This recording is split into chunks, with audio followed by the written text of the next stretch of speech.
हे सिमेंट टिकेल काय होतं? तसं तुम्ही चाबीने काढलं तर सगळंच निघेल. सिमेंट हे सिमेंट नाही आहे, हे चुन्याचं सेटिंग. माझं वर्षापूर्वीचं कशाने बांधलं? चुनागुळ. मी सांगतो ना, चुनागुळ. अजूनही त्याला काही झालेलं नाहीये.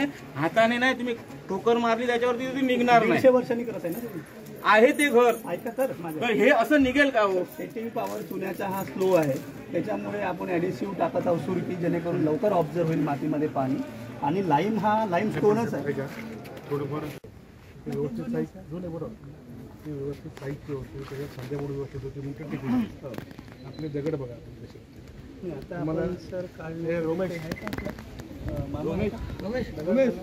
नाही साहेब, माझं म्हणणं असं आहे सर, आज यशवंतगडाला मी व्हिजिट केल्यावरती माझ्यासोबत असलेले तहसीलदार, पुरातत्व खात्याचे वाणेसाहेब, तसंच ठेकेदार, कार्यकारी अभियंता उठवणेकर साहेब, कन्सल्टंट हे सर्वजण उपस्थित होते. तसंच येथील सर्व ग्रामस्थ, पंचक्रोशीतील सर्व शिवप्रेमी इथे उपस्थित होते.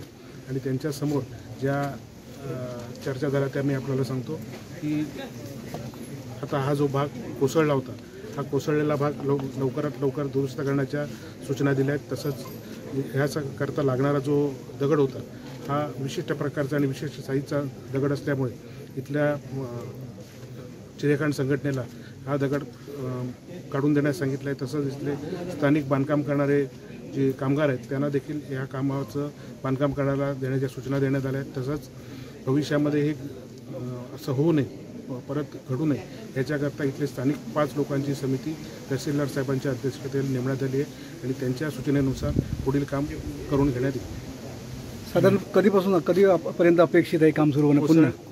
कोसळलेला जो भाग आहे हा उद्यापासून सुरू होईल आणि परत ऑगस्टपर्यंत थांबून पावसानंतर हे स्थानिक लोक वापरून आणि स्थानिक दगड वापरून हा काम सुरू करण्यात येईल. तसंच याला लागणारा वाळू असेल किंवा अन्य कुठचं मटेरियल असेल याचं व्यवस्थित छाननी करून योग्य पद्धतीचा माल वापरण्यात येईल. थँक्यू.